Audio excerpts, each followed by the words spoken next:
morning to everybody. Delighted to have the opportunity to moderate this panel. I'm a partner at Pinsent Masons. I lead our MedTech and digital health group with a particular interest in the use of AI and the opportunities that it presents for this sector. And I've been delighted to be working with the Digital Leadership Forum and Intel to put this Academy series together and to deliver it to you, and also to share the experiences and the questions that you have, because we're all learning very fast in this space. So moving on then to get to the great experience that this panel has, I'd like first of all to go to Andrew, if I may.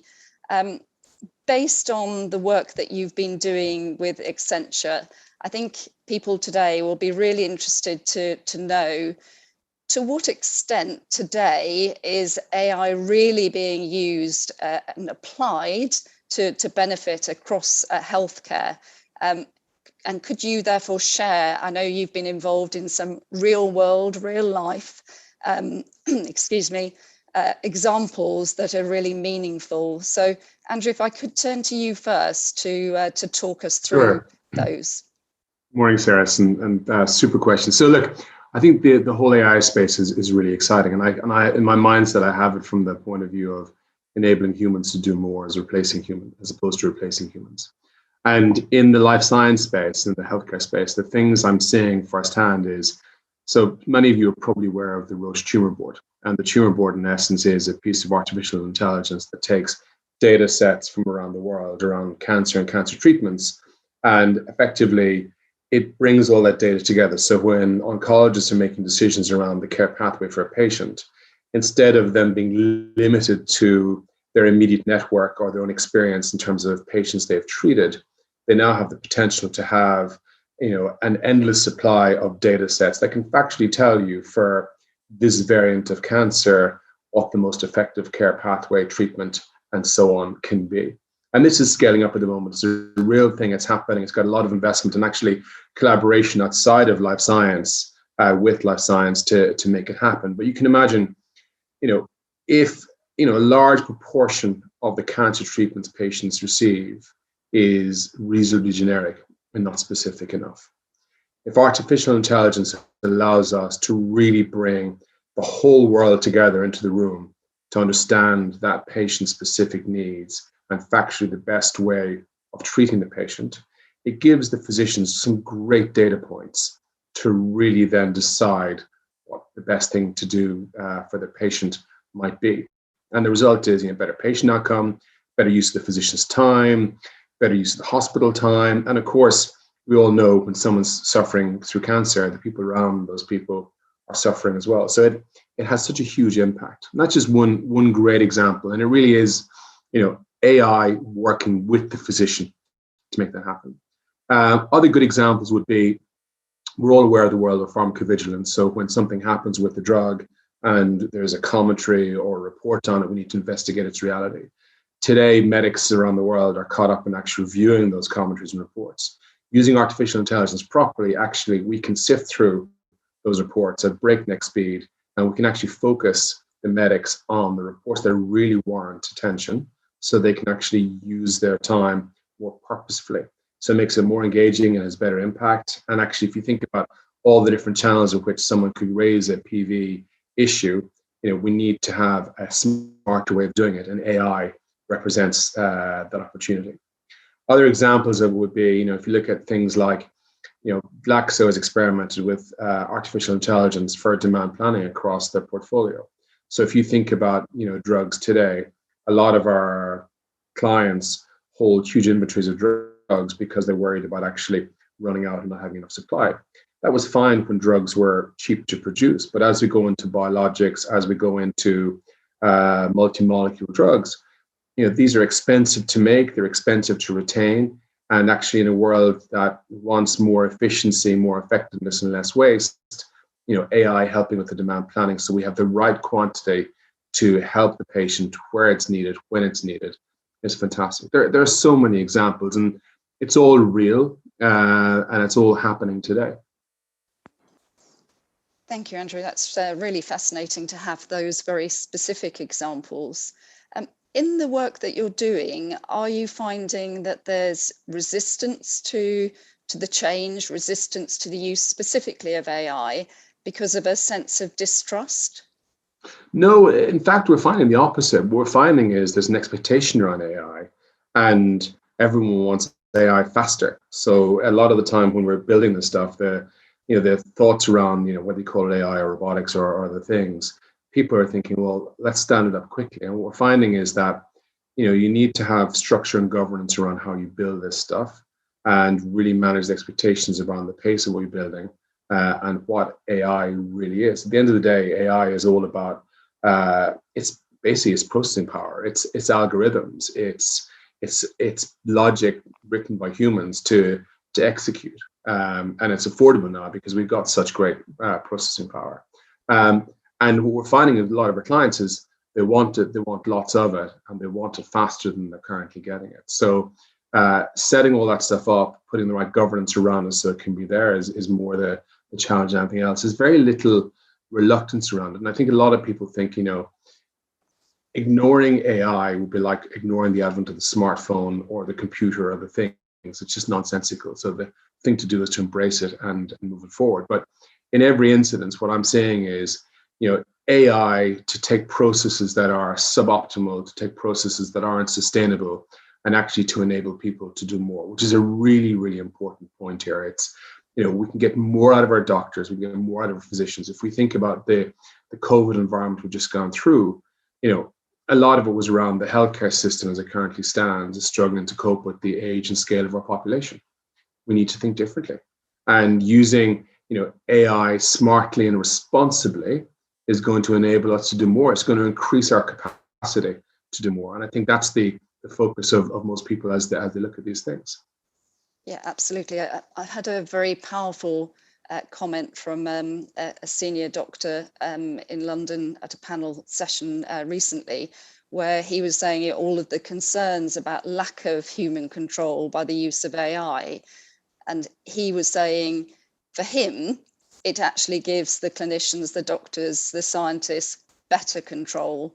Yes. And I think that was a very, very powerful statement that certainly I think is helpful for those who have that doubt around it. Well, you got very bright, highly educated, highly motivated people who sometimes find a lot of their great skills and time being absorbed with mundane tasks. Let's get the AI to do the mundane stuff.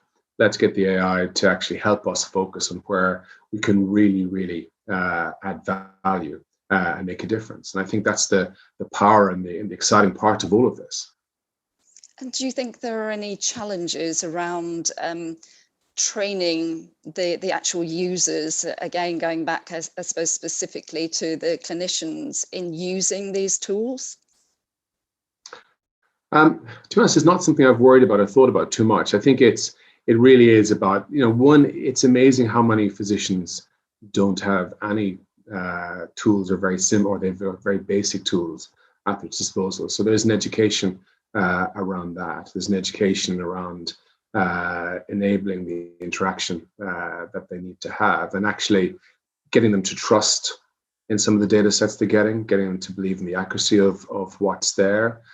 So there's definitely stuff to be done, but it's I guess the education of people around it is probably the smaller of the things. I think the thing that's more important to my mind is, if, for example, if we talk back at the tumor board is dependent upon the availability of data and data to analyze and to capture and to continue to grow. So we have an ever evolving perspective on disease and what to do with it.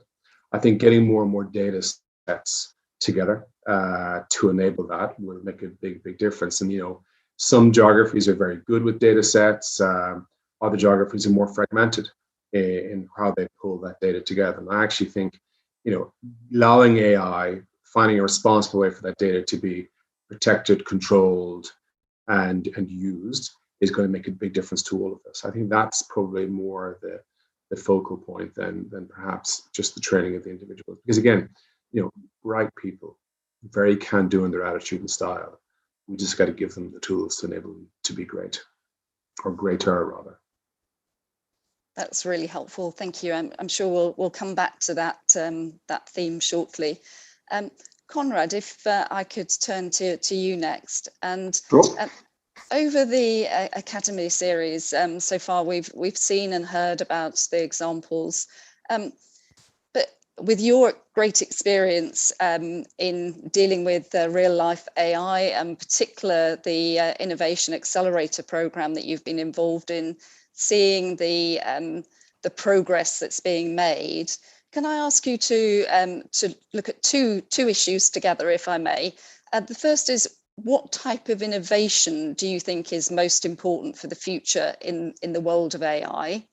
And then where do you think AI could be best applied within this sector where it's not at the moment? Thank you. Great question. So I'll start with actually back to front. And glad to meet everybody. So my name is Konrad. I work for Novartis in the UK, and I head up the biome here as well as a whole customer solution team that works closely with the NHS. So what really where the road is going is automated drug discovery. So that's something that is really on the horizon. Lately, last year, I think late last year, Google won the protein folding challenge. So that's something that only geeks are interested in, I guess. But that was a major milestone, because being able to predict how a protein folds, which is, I think, as many possibilities as are on a sand corns on a smaller beach, is quite a feat. And if you can predict that, you can then also start predicting how in a virtual space, how a body reacts to a certain medication. And if you can do that, you can then go away from having to have a huge amount of clinical trials before you have a semi-functioning product. So that's the shortening of the whole R&D process. So I think the automation of R&D is really something, the shortening of R&D. So we're not looking at 10, 15-year cycles anymore. We're looking at 2 to 5 year cycles, really. And what that means in a population health setting is that we can much faster react to any emerging trends within population health. So that's a key part of where machine learning and algorithms can help us to go. You'll notice I'm very careful using the word artificial intelligence. I'm on the other side of that river, where I still don't think we are even close to being there, because whatever we're doing now is based on the data we already have. True AI can essentially, and that's the scary bit, I'm also on that side of the river, can predetermine the outcome. Predetermine or change the goalposts of an outcome. So that's the whole piece about true AI. And when we're there, then we've got real competition. As much as the late Stephen Hawking had outlined that's going to be a big problem for us. So I'm not all thinking dancing around this piece. I'm actually the one that also raises a few, just be careful what you're playing with. So we need to leave it in the box, all right? So that's where it needs to go, and it can't come out of the box. And your first question around sort of the overall innovation piece, I think when it's not going to be the large companies that are going to be innovating in this space, where it's going to be the small ones because they're faster. If a big tanker like Google, which has just exited their health piece, can't get this done, then who can? So it's going to be small startups, the ones that we're working with the biome, that really have the speed to turn around and test quickly, also in collaboration with us, whether their solution works or not. And that's the kernel where this innovation will grow. Then ultimately these startups, some of them have already, not from the biome cohort, but others have been brought up to make it a bit bigger. But the innovation happens very often in a shed. and then it grows somewhere else. And it doesn't really happen in a large corporation like Google or Apple anymore. They're more interested in insurance. That's where the money is. That's just by the by. And so, Konrad, how do we encourage that innovation? Do you think there's enough out there in the various sheds around the country, around the world, that that is already being captured, or do you think it's something that there needs to be, I don't know, more training at university level, etc., more visibility of the opportunities? So I think there are a number of sheds, and especially in the UK. The UK is a great market for this, and not just AI, but overall medtech, health tech. It's a fascinating space to be in, and I think there is enough. What I think is lacking is very often is funding, and is a way of getting started, and that's where not just our biome from Novartis, but also other companies are running their own innovation labs. That's where they come in, because they can be that connector from industry also to the NHS. And the in with the NHS is very often the big problem that these startups have. So they have a great idea, they might have launched already, and they may have already have 1 or 2 customers, but they can't scale. And that's where Novartis and Novartis Biome can come in, help them scale. And ultimately, it's a piece about funding. Do you have enough money? And also, do you have the skills to scale? A lot of the questions we get are around, how do I commercialize my idea? How do I make money out of this? And that is a fantastic question that I've been asking myself when I was running my own companies. How do I make money with this? And that's where we can help and support. And I think I've got some colleagues here from other pharma companies, life science companies. I think everybody has their own sort of innovation hub and lab going. And I think that's something that we all really need to be doing, helping those guys to scale. That's really our task. And just going back to where it can be used most effectively, we've talked about drug discovery in particular. There seems some differing views about its value within clinical trials. So certainly it can be used around the administrative piece, but in terms of the trials themselves, what use are you seeing there, and is it all positive? So I fully agree that the admin piece around clinical trials and recruitment, that's where machine learning algorithms can help us a great deal. But I also think in being able to forecast the potential outcomes and to multiply the outcomes. So where you in the past still need to do a 30, 40, 50,000 people clinical stage 3 trial, what you might be able to do is do this with 3,000 to 5,000 people and multiply through the use of algorithms and machine learning to then actually learn what the outcome is. And I'm coming back to the initial bit around the protein folding, because you can forecast that. So you can forecast and multiply outcomes that have been assessed with much fewer people, i.e. you're faster. So that's the connection between. The one thing I just wanted to highlight is also where machine learning is extremely important is in capacity management within the NHS. Big deal at the moment, 5 billion patients waiting for appointments.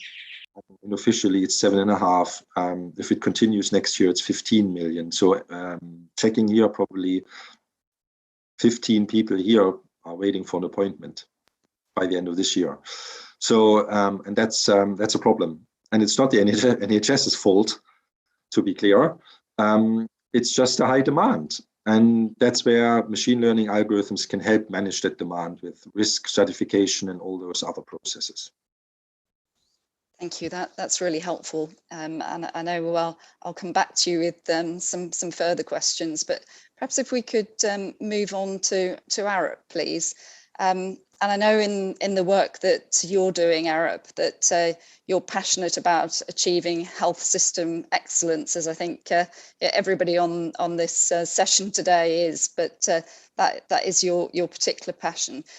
What do you consider to be the most significant ethical considerations around the AI development and its utilization as well? Yeah, absolutely. So if I give you a bit of history about me first. So I was a practicing clinician, firstly as a hospital gastroenterologist, and then into primary care, so as a family GP. And I worked at the coalface. During that period of time, many years ago now, that I realized there was significant advancement in technology, be that capsular endoscopy, laparoscopic surgery, then robotic surgery, the use of electronic health records in primary care with new data sets that we could suddenly start to risk stratify, and the new calculators for that. And also there was an increasing awareness around the social determinants of health. Professor Michael Marmot, released a seminal paper back in 2010 stating what a lot of us understood and knew but couldn't articulate eloquently. And Prof. Marmot has subsequently followed up last year. With all of that, an understanding that value equals outcomes over costs, and that you've got to try and deliver to a specific ethical model, which I'll come to in a second. I got really interested in how health technology could improve equity and could improve value. Subsequently, I left the NHS and worked in the private sector, both as a consultant and then in specific roles as chief medical officer, chief operating officer, director, and most recently worked for a large insurance company as the deputy chief medical officer. My roles were assessing technology, developing new clinical value chains, service value chains, working on organizational culture to adopt these, determining proof of value, and also determining new algorithms and machine learning programs with my data teams to try and drive forward value in specific areas, because AI still, as Konrad was saying, has to be applied with relatively narrow and simple formats, because it's essentially a set of machine learning algorithms put together in different ways with different models that then give you some outputs that you need to synthesize. So to the question, what is the biggest ethical challenge? It's how to design, develop, deliver and implement AI that marries up to this clinical bioethical model, which is defined by Beauchamp and Childress, which essentially is 4 parameters. Beneficence, do good, try your best for the patient. Non-maleficence, try and avoid harm. Autonomy, respect an individual's decision-making capability, but try and make that an informed decision. Help them understand what's happening to them and why it needs to happen. And justice, how do you use your resources widely? Now, even though we've got this model that has been applied for at least the last 35 years, and every doctor, every nurse is aware of it, it hasn't mitigated against the biases in the system, be that the design of products for specific market segments, looking at significant return on investment, revenue generation, how these tools are designed and by whom, because if you don't have multiple perspectives that are representative, you can create further inequity. Data sets. Andrew was mentioning earlier on how there's a ton of data out there, but how much of it is high quality, how much of it is representative, because rubbish in is rubbish out. And then also implementation. There are arguments where AI tools are developed that they should be implemented in communities, groups where there isn't digital poverty, for example. But of course, what that does, it increases the inequity gap. Now, there are a few advancements this year. For example, the European Commission released the ALTI list, which is the assessment list for trustworthy artificial intelligence, and the World Health Organization released the ethics and governance for AI in healthcare, both very recent, so July and I think February or March this year. Now, both of these map very well onto that Beauchamp and Childress model, but they also add in the ideas around diversity, inclusivity, accountability, and what's the word I'm looking for? Transparency, sorry.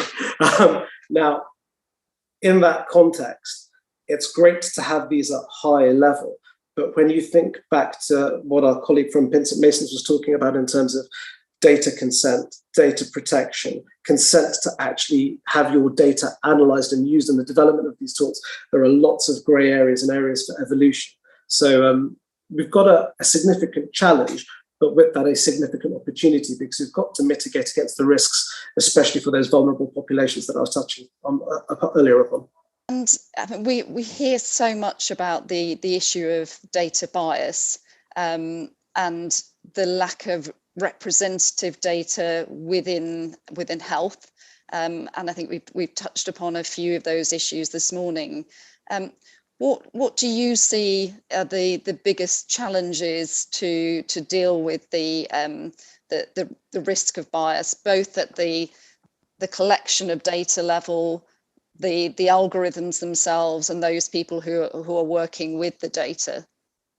I think, as Konrad touched upon earlier on, it's about educating all the different stakeholders, and not in a paternalistic manner. It's about increasing the awareness of what AI can and can't do, how important data sets are, how those data sets can be used. Again, that whole idea of transparency, because once people or majority of populations can understand the value and the societal benefit that these tools may have, there's a greater preponderance to actually consent to sharing that type of information. But it's not just about agreeing to share that information, it's about collecting that information, synthesizing information, you creating the right algorithms to then break down that information into something that's tangible and usable. And in certain non-human-centric environments, and I'm not in any way disparaging pharma at all, but you're literally crunching data sets and running algorithms, for example, to look at protein folding. But when, for example, you're looking at Google, who recently released a self-assessment dermatology tool that was trained on 16,000 images, of which 95% were Caucasian, it starts to highlight how you can further create those inequalities, because what you're doing is collecting data from specific environments where you know it's easier to access, whereas what you need to do is also focus on the areas or the populations where it's hard to access and gain consent, gain that engagement. Does that make sense, Cerys? That makes perfect sense, yes. And sort of going to, so there's the understanding of the data that we need to collect. It's recognizing that we need to make sure that it's representative. What about the element of trust with the actual patients to encourage them to share that data? How do we address that issue? It's very difficult. I think that over the last 5 or 6 decades, and I am going back that far if we think about sort of the history of more modern medicine, there have been foibles and problems with how big organizations and small organizations have used the data, how the outputs of that data have been implemented on populations, or how that data has been used. I don't need to go into anything too political here right now, but you know, there have been some interesting events over the last few years. That has eroded trust in multiple industries across multiple corporations, large and small. I think the idea of transparency and open and honest communication with credible sources, with also consequences for those who misuse data, who misapply it. I think there has to be an increasing amount of pragmatic and practical regulation with teeth for there to be a baseline, a safety net that gives people an increasing amount of confidence in how their data is going to be processed and used. Equally, we need to be explicit in consent, regardless of the organization size, regardless of where it is, so that there is that piece of informed autonomy right from the get-go. And I think slowly but surely that will improve.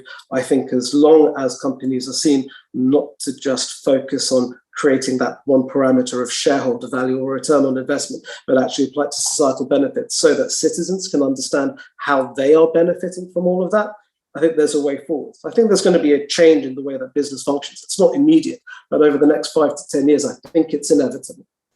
Yeah, I think transparency is a huge issue to achieve that trust. Perhaps I could bring in Konrad and then Andrew on this issue of data bias. What are your views around it, the challenges, and then the ways in which we could address it, Konrad?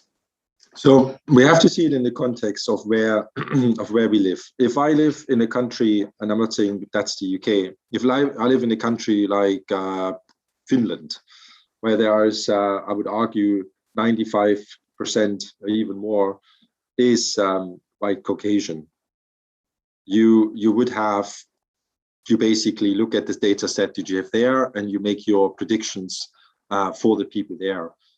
So I would argue that there's an extremely limited amount of bias. But if you look at the UK, where the picture is extremely different, of course, that doesn't work at all. But I want to pick something, I want to also pick on something that Arup said, and that's around data privacy and ownership. So what I strongly believe in, and what we're really trying to strive for, also when we submit answers to parliamentary commissions and all that stuff, is really an absolute no ifs, no buts ownership of data for every patient, so that you can literally take a key and switch off the access to somebody to your health data. And that is a big agenda item for us. And we're proactively working on this. And there's ideas around the use of decentralization, blockchain as well, where we really want to give every single patient, everyone here is a patient. So you all get a key to decide that this GP, this pharmacy, this Novartis, whoever it is, doesn't have access to your data anymore, or does, and to which degree. And that needs to happen so quickly, because we have so many players out there. Google comes up a lot now, but they've exited their health efforts fairly quickly, as quickly as they went in. And they left a lot of patients dangling. They did a huge data grab. And now nobody really knows what's going to happen with that data. So, and there's no key to switch on and off. So, and that's a huge problem. If we don't get that trust and transparency in the system, we will not be able to even remotely benefit from all this vast data that is available, because people will not trust the outcomes. Why would they? So for me, that's at the start, trying to give patients access, trying to give patients the decision what to do. It needs to be easy. It can't be just an app. It needs to be really dead easy. But that's something we're actively looking at. That's what I just wanted to comment on. That's for absolute key for me. And I said my piece about the bias in any case. That's very helpful. Thank you very much, Konrad. Really interesting. Andrew, over to you. Your thoughts around this area. Yeah, it's a highly emotive topic, right? Everyone thinks my medical data, my medical records, why should I share them? And then, yeah, I guess at a personal level, I've multiple different lenses. So one, I think about actually when we're on our computers or iPads or smart devices, the amount of data we're sharing all the time, and we don't create a fuss about that. We just get on it. You click the agree button if you want to access it and move forward. And I guess if I'm a patient and I'm sick, I want to know I've got the best advice that's available to me. I want to know that the physicians have as many case studies as possible to work on. I want help. And I think sometimes, one of the tricky things is there is, for whatever reason, there is a huge trust thing in the industry. I mean, I've made a lot of commentaries about, the path forward for medical care is about greater collaboration between the regulator, the pharma companies, the healthcare providers, and the patients. And at the nucleus of all of that is trust. And I actually think the COVID environment we've just come through, or we're still in actually, has been a great moment of trust potentially for the industry, given that, we've only come out of lockdown because we have vaccines.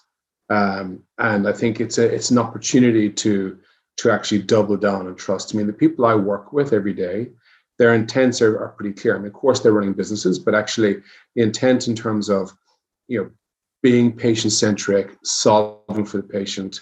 I sit in meetings where people will say, look, every nickel we spend on this IT system is money we've not spent on deploying medicines or doing other things. I'm close to the industry, and I have no concerns with the ethics of the people who lead and run the industry and their thinking. But we've got to do more on trust. And I think the ultimate way of solving the trust thing actually is all about proximity. People need to move closer together. I mean, for example, when we think about clinical trials, far too often a clinical trial is considered from a scientific point of view and a molecule and how the molecule is going to react in the patient. It doesn't think enough about the patient who's in the middle of the clinical trial, how to make the clinical trial convenient, easy to access, more informative to help them understand their disease and other things. So I think we can be a lot more thoughtful around what we're doing to build that trust. And, on the data piece, there are ways to protect the data. There's ways to control the data. And I actually think sometimes we talk too much about the barriers and the things that get in our way around the data, and not enough around, what we can do to change the difference. It's disappointing that Google has stepped back a little from this space, because actually we need an intermediary who can actually act as the honest guide across all this stuff. So I'm hopeful that we'll get to the right place. And it's one of those things, needs must. When you're up against it, when you have a healthcare system that's creaking around the world, when we have an aging population and a growing population, we need to innovate. We need to find smarter ways of doing that. Data has to be the key to a lot of it.